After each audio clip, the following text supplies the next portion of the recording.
Morning guys, what's going on? I have an article here for you today. This is a good one.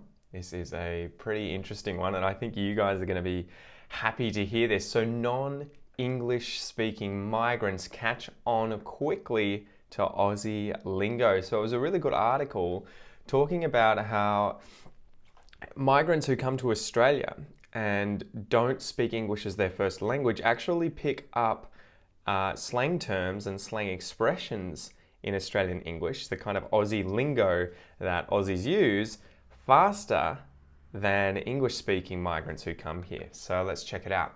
The unique Australian lexicon can be confusing for the uninitiated, but new research has actually found non-English speaking migrants pick up the local dialect quicker than their English-speaking counterparts. So that's pretty interesting, and I guess it shows that if you already speak English, you're less concerned with learning slang, learning, local expressions. You can already communicate, you're less phased about it. Whereas obviously if you are a migrant from overseas who doesn't speak English as your first language and you're learning English as your second language, you're much more likely to dive in and try and learn some of these expressions and slang terms.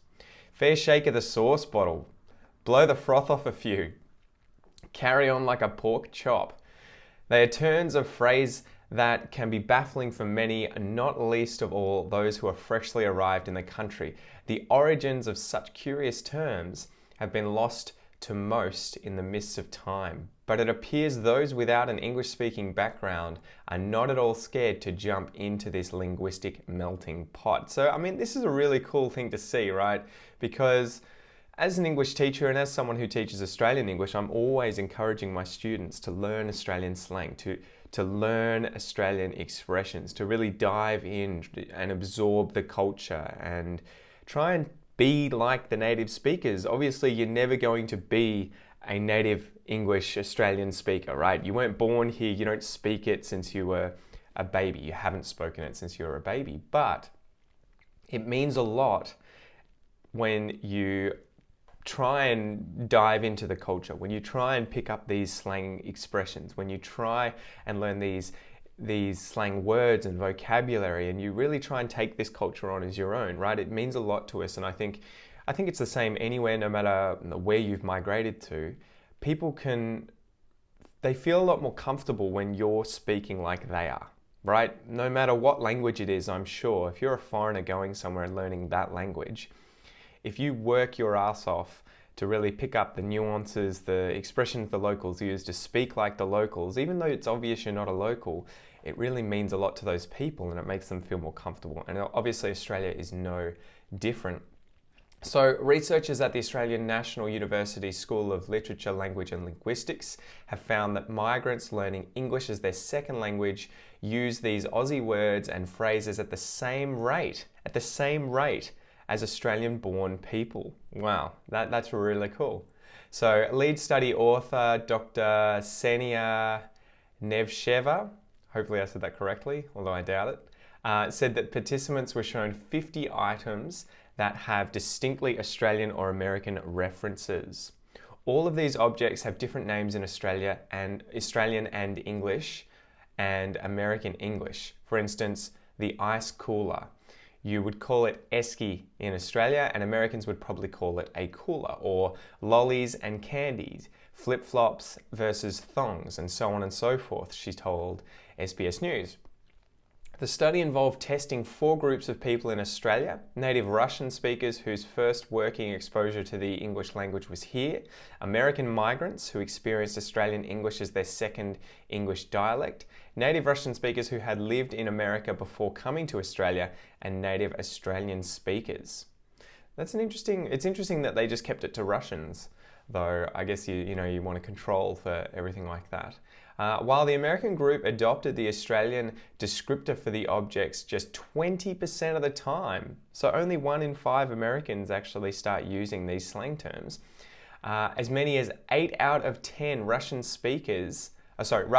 speaking English as their second language opted for the Australianisms.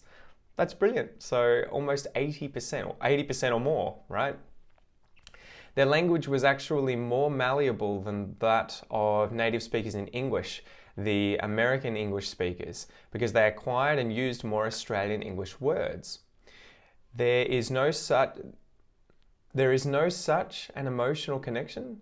There is no such emotional connection to words for the second language speakers. So they're obviously not too phased with holding on to the original word or whatever. They'll let it go and they'll pick up the new one.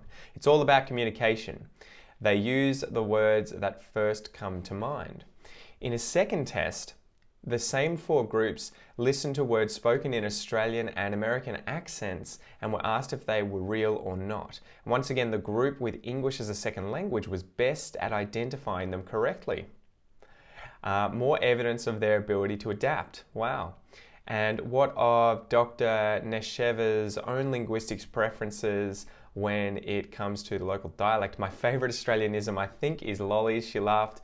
I like the word lollies. I like the way it sounds. Anyway, really cool article, guys, really cool article. And this is obviously evidence, this scientific study is obviously evidence that you guys can learn slang, you can learn slang expressions, and in fact, you're more likely to learn these slang expressions and really absorb the culture that you dive into, that you migrate into Australia. You're more likely to pick it up than native speakers of English from other countries, and that's a 20% to 80% difference. So that's pretty crazy, right? 4 out of 5 of you are likely to pick up Australianisms, Australian slang, whereas if you're from America, Britain, New Zealand, only 1 in 5 people are likely to pick up Australianisms.